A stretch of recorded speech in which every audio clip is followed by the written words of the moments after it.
Welcome to intellectuals Avenue. आज हम William Shakespeare की सोनेट नंबर 29 को डिस्कस करेंगे, जिसे दीगर सोनेट्स की तरह बाकायदा कोई टाइटल नहीं दिया गया, इसलिए इसकी फर्स्ट लाइन को ही इसका टाइटल कंसिडर किया जाएगा, यानी when in disgrace with fortune and men's eyes. ये पोइम बेसिकली एक सोनेट है जो कि 3 क्वार्ट्रेन्स और 1 कपलेट पर कंसिस्टेड है। क्वार्ट्रेन का मतलब है 4 लाइंस पर कंसिस्टेड स्टेंजा और कपलेट का मतलब है 2 लाइंस पर कंसिस्टेड स्टेंजा। तो 3 क्वार्ट्रेन्स और 1 कपलेट पर कंसिस्टेड होने की वजह से इस पोइम की टोटल लाइंस की स्ट्रेंथ है 14। सोनेट का मतलब है 14 लाइंस पर कंसिस्टेड पोइम। सोनेट को डिटेल में समझने के लिए इसी चैनल यानी इंटेलेक्चुअल्स एवेन्यू पर लिटरेरी टर्म्स या फिगर ऑफ स्पीच की प्लेलिस्ट को विजिट करें। इसके साथ साथ सोनेट पर कंसिस्टेड लेक्चर का लिंक नीचे डिस्क्रिप्शन बॉक्स में भी मौजूद है। ये सोनेट विलियम शेक्सपियर की उन 154 सोनेट्स में से एक है जो कि रेनाइसांस एरा में 1609 में पब्लिश हुई। इन सोनेट्स को 3 ग्रुप्स में डिवाइड किया गया है।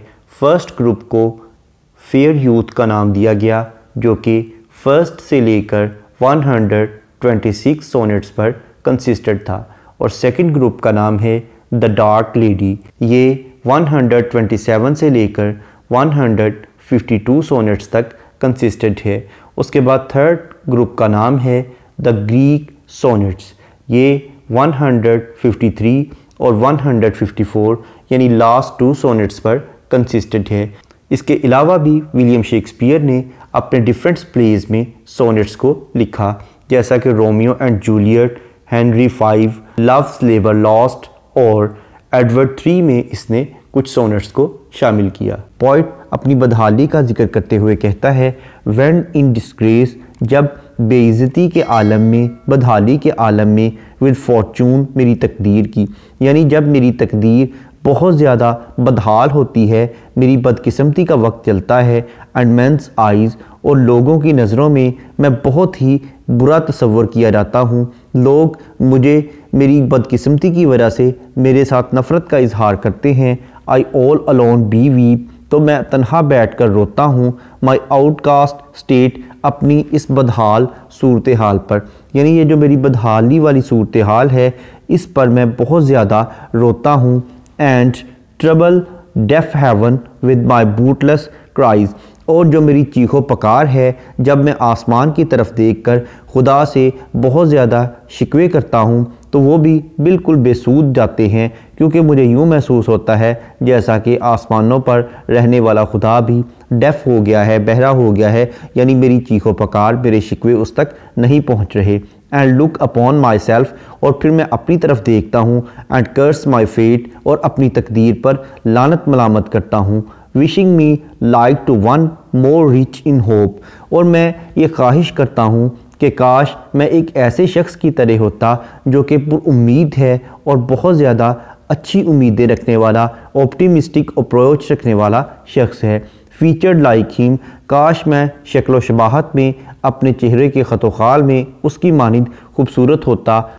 Like him with friends possessed, और काश मेरे भी उसकी तरह बहुत से दोस्त होते। डिज़ायरिंग दिस मैंस आर्ट, और मेरी ख्वाहिश है कि काश मुझे भी उस शख्स की तरह के उलूम व फ़नून हासिल हो जाते। एंड दैट मैंस स्कोप, और उस शख्स की मानिंद ही मुझे बहुत ज़्यादा वसअत और बहुत ज़्यादा मौक़े मिलते, बहुत ज़्यादा अपॉर्चुनिटीज़ मिलती।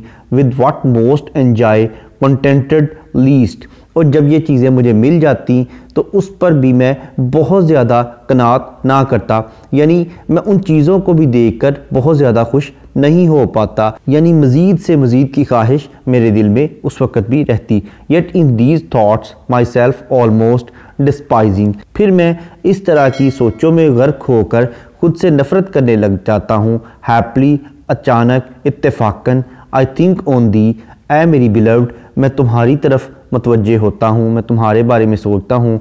एंड देन माई स्टेट, तो मेरी सूरत हाल ऐसी हो जाती है। Like to the lark at break of the day arising, एक ऐसी चंडोल परिंदे की मानित हो जाती है जो कि सुबह के वक्त उठता है।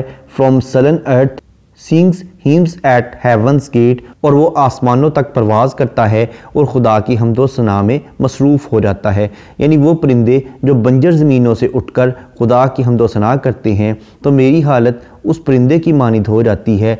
ए मेरी महबूबा, जब मैं तुम्हारी तरफ देखता हूँ, फॉर द स्वीट लव, क्योंकि तुम्हारी ये जो दिलकश मोहब्बत है, रिमेंबर्ड सच वेल्थ ब्रिंग्स, ये मुझे ऐसी दौलत से सरफराज कर देती है, ऐसी दौलत से मालामाल कर देती है, दैट देन आई स्कॉर्न, कि मैं नफ़रत करता हूँ, to change my state with kings, कि अगर मेरी इस सूरत हाल के बदले मुझे किसी बादशाह का मुकाम भी दे दिया जाए तो मैं उसे कभी भी कबूल नहीं करूँगा, उससे नफ़रत करूँगा। यानी ए मेरी महबूबा, जब मैं तुम्हारा तसव्वुर करता हूँ तो मेरी अपनी बदहाली वाली जो हालत है यही मुझे पसंद आना शुरू हो जाती है, और इसके बदले अगर मुझे बादशाह का भी मुकाम दिया जाए तो मैं उससे नफ़रत करूँगा, वो भी कभी कबूल नहीं करूँगा। इस पोइम का इंट्रोडक्शन, ग्लॉसी, ट्रांसलेशन और एक्सप्लेनेशन को देखने के बाद अब हम आते हैं इस पोइम में यूज़ होने वाली लिटरेरी टर्म्स या फिगर ऑफ स्पीच की जानिब। सबसे पहले हम देखते हैं मीटर। इस पोइम में थारोली आइम्बिक पेंटामीटर यूज़ किया गया है, यानी हर लाइन में टोटल 5 फीट हैं, यानी 10 सिलेबल्स हैं। First syllable unstressed, second stressed है, इस तरह से ऑन वर्ड्स ये सिलसिला चलता है। नेक्स्ट है राइम स्कीम। इस पोइम की राइम स्कीम है A B C D E B F F, यानी इस पोइम की फर्स्ट और थर्ड लाइंस आपस में राइम्ड हैं, जैसा कि फर्स्ट लाइन का लास्ट वर्ड है आइज और थर्ड लाइन का लास्ट वर्ड है क्राइज, आइज क्राइज। उसके बाद इस पोइम की सेकंड, फोर्थ, 10th और 12th लाइंस आपस में राइम्ड हैं, जैसा कि सेकंड लाइन का लास्ट वर्ड है स्टेट, फोर्थ लाइन का लास्ट वर्ड है फेट, उसके बाद 10th लाइन का लास्ट वर्ड है स्टेट और 12th लाइन का लास्ट वर्ड है गेट। उसके बाद 5th और 7th लाइंस आपस में राइम्ड हैं, यानी होप, स्कोप। उसके बाद 6th और 8th लाइंस आपस में राइम्ड हैं, यानी पोजेस्ड, लीस्ट। उसके बाद 9th और 11th लाइंस आपस में राइम्ड हैं, यानी डिस्पाइजिंग, अराइजिंग। और लास्ट 2 लाइंस यानी लाइन नंबर 13 और 14 आपस में राइम्ड हैं, यानी ब्रिंग्स, किंग्स। इस तरह से इस पोइम की राइम स्कीम है A B C D E B F F. Next है एनाफोरा। एनाफोरा का मतलब है बिगनिंग ऑफ 2 और more than 2 lines with the same word, यानी 2 या 2 से ज़्यादा लाइनों का एक ही लफ्ज़ से शुरू होना, जैसा कि लाइन नंबर 3 और 4 एंड से स्टार्ट हो रही हैं। नेक्स्ट है इंटरनल राइम। इंटरनल राइम का मतलब है कि अगर पोइट किसी एक ही लाइन में 2 या 2 से ज़्यादा राइम्ड वर्ड यूज़ करे तो इसे इंटरनल राइम कहते हैं, जैसा कि लाइन नंबर 1 में when, men, eyes, line number 2 में ऑल अलोन, लाइन नंबर 3 में डेफ, हेवन, लाइन नंबर 5 में विशिंग इन, लाइन नंबर 14 में चेंज स्टेट, लाइन नंबर 14 में अगेन विद किंग्स। नेक्स्ट है सिमिली। सिमिली का मतलब है to compare two different things on the base of same traits, यानी एक जैसी सिफात की बिना पर 2 मुख्तलिफ चीज़ों का मुआवजा करना, जैसा कि लाइन नंबर 5 में वो कहता है wishing me like to one more rich in hope, यानी वो अपने आप को एक पुरुम्मीद शख्स के साथ कंपेयर कर रहा है, यानी वो अपने आप को एक पुरुम्मीद शख्स के साथ कंपेयर कर रहा है। उसके बाद अगर हम लाइन नंबर 11 और 12 को देखें तो इसमें वो कहता है लाइक टू द लार्क, यानी वो एक परिंदे के साथ अपने आप को कंपेयर कर रहा है जो कि बंजर ज़मीन से उठता है और खुदा की हम्दो सना में मसरूफ़ हो जाता है। नेक्स्ट है सिनिकटिकी। सिनिकटिकी का मतलब है कि अगर पोइट किसी चीज़ को मुकम्मल तौर पर बयान करने की बजाय उसके किसी ऑर्गन या पार्ट का जिक्र करे तो इसे सिनिकटिकी कहते हैं, जैसा कि लाइन नंबर 1 में वो आइज़ का जिक्र कर रहा है।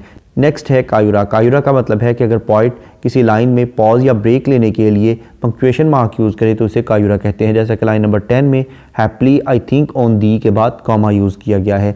नेक्स्ट है ओनोमेटोपिया। ओनोमेटोपिया का मतलब है ऐसे वर्ड्स का इस्तेमाल करना जो कि हमारी सेंस ऑफ हेयरिंग यानी हमारी सुनने की हिस्स को अपील करते हों, जैसा कि लाइन नंबर 11 और 12 में वो एक परिंदे के गीतों का जिक्र कर रहा है। नेक्स्ट है एंजॉयमेंट। एंजॉयमेंट का मतलब है कि अगर किसी लाइन को पढ़ने के बाद उसकी प्रॉपर अंडरस्टैंडिंग डेवलप ना हो बल्कि इसके लिए नेक्स्ट लाइन की सपोर्ट की ज़रूरत हो तो ऐसी लाइन को रन ऑन लाइन कहते हैं और इस टेक्निक को एंजॉयमेंट कहते हैं। इसके बरक्स अगर किसी लाइन को पढ़ने के बाद उसकी प्रॉपर अंडरस्टैंडिंग डेवलप हो जाए तो ऐसी लाइन को एंड स्टॉप लाइन कहते हैं। अब हम आते हैं वापस एंजॉयमेंट की जानिब। इस पोइम की लाइन नंबर 13 में एंजॉयमेंट की टेक्निक को यूज़ किया गया है, यानी ये लाइन एक रन ऑन लाइन है जिसमें पार्ट कहता है for the sweet love remembered such wealth brings, यानी तुम्हारी मोहब्बत की वजह से मुझे एक ऐसी दौलत मिल जाती है। अब वो कौन सी दौलत है वो लाइन नंबर 14 में बयान करता है that then I scorn to change my state with kings कि मैं बादशाह के साथ भी अपनी इस हालत का मुआवजा करने से नफ़रत करूँगा। नेक्स्ट है मेटाफर। मेटाफर का मतलब है किसी चीज़ को उसकी क्वालिटी की बेस पर उससे बेटर या वर्स चीज़ डिक्लेयर कर देना। जैसा कि लास्ट 2 लाइंस में अगर हम देखें तो इसमें वो वेल्थ का लफ्ज़ इस्तेमाल करता है जो कि उसकी स्टेट ऑफ माइंड का मेटाफर है। नेक्स्ट है एलिट्रेशन। एलिट्रेशन का मतलब है बिगिनिंग ऑफ 2 और more than 2 words in the same line with the same letter और साउंड, यानी एक ही लाइन में 2 या 2 से ज़्यादा अल्फाज का एक ही हरफ या एक ही आवाज़ से शुरू होना। जैसा कि लाइन नंबर 1 में वैन विद, लाइन नंबर 5 में मी मोर, लाइन नंबर 11 में लाइक लार्क, लाइन नंबर 13 में स्वीट सच, लाइन नंबर 14 में दैट देन। नेक्स्ट है कॉन्सोनेंट्स। कॉन्सोनेंट्स का मतलब है use of same consonant letter in the different words of the same line, यानी एक ही लाइन के मुख्तलिफ अल्फाज में एक ही कॉन्सोनेंट लेटर का इस्तेमाल करना। जैसा कि लाइन नंबर 1 में वैन फॉर्चून मैन, इन तीनों वर्ड्स में एन लेटर यूज़ हुआ है जो कि कॉन्सोनेंट लेटर है। उसके बाद लाइन नंबर 2 में ऑल अलोन, लाइन नंबर 8 में मोस्ट लीस्ट, लाइन नंबर 11 में लार्क ब्रेक, लाइन नंबर 14 में देन स्कॉन। नेक्स्ट है एसोनेंस। एसोनेंस का मतलब है use of same vowel letter in the different words of the same line, यानी एक ही लाइन के मुख्तलिफ अल्फाज में एक ही वावल लेटर का इस्तेमाल करना। जैसा कि लाइन नंबर 1 में वैन मैन आइज, इन तीनों वर्ड्स में ई लेटर यूज़ हुआ है जो कि वावल है। उसके बाद लाइन नंबर 2 में ऑल अलोन, लाइन नंबर 3 में डेफ हेवन, लाइन नंबर 5 में विशिंग इन रिच, लाइन नंबर 14 में चेंज स्टेट, लाइन नंबर 14 में अगेन विद किंग्स। इसके अलावा पॉइंट ने कुछ इमेजेस भी यूज़ किए हैं जैसा कि मेंस आई, हेवन, मैन, लार्क, सलन, अर्थ, वेल्थ, किंग्स। इसके अलावा पॉइंट ने अपनी स्टेटमेंट को प्रूव करने के लिए बहुत ज़्यादा हाइपरबोली का सहारा लिया है, यानी बहुत ज़्यादा एग्जैजरेशन या मुबालगा आराई से काम लिया है। इसके अलावा पॉइंट ने लार्क का एक सिंबल यूज़ किया है जो कि होप और गुड फॉर्चून का सिंबल है। इसके अलावा पॉइंट ने इस पोएम में पन भी यूज़ किया है, यानी इसने स्टेट का लफ्ज़ 3 मरतबा इस्तेमाल किया है। सबसे पहली मरतबा ये फाइनेंशियल और सोशल कंडीशन के लिए इस्तेमाल किया है। उसके बाद दोबारा इसने इसी वर्ड को अपनी मेंटल स्टेट के लिए बयान किया है और आखिरी मरतबा इसने किसी बादशाह की सल्तनत के लिए इस वर्ड को यूज़ किया है। उसके बाद अगर हम इस पोएम के थीम को देखें तो इसमें रिपेंटेंस यानी पछतावे का और लेमेंटेशन का मौजू मिलता है, यानी पॉइंट अपनी हालत पर पछता रहा है, लेकिन इसके साथ साथ इसमें ट्रू लव की जो पावर है, सच्ची मोहब्बत की जो ताकत है, उसका भी जिक्र मिलता है जो कि इंसान को मोटिवेट करती है और उसे हमेशा के लिए सेटिस्फाई कर देती है। यहाँ पर यह पोएम इख्तिताम पजीर हुई। विलियम शेक्सपियर की दीगर सोनेट्स को डिटेल में समझने के लिए इसी चैनल यानी इंटेलेक्चुअल्स एवेन्यू पर विलियम शेक्सपियर की प्लेलिस्ट को विज़िट करें। इसके अलावा जिन लिटरेरी टर्म्स का जिक्र इस पोएम में किया गया है उन तमाम टर्म्स को डिटेल में समझने के लिए इसी चैनल पर लिटरेरी टर्म्स की प्लेलिस्ट को विज़िट करें। इन दोनों प्लेलिस्ट्स का लिंक नीचे डिस्क्रिप्शन बॉक्स में मौजूद है। Thank you for attending this lecture.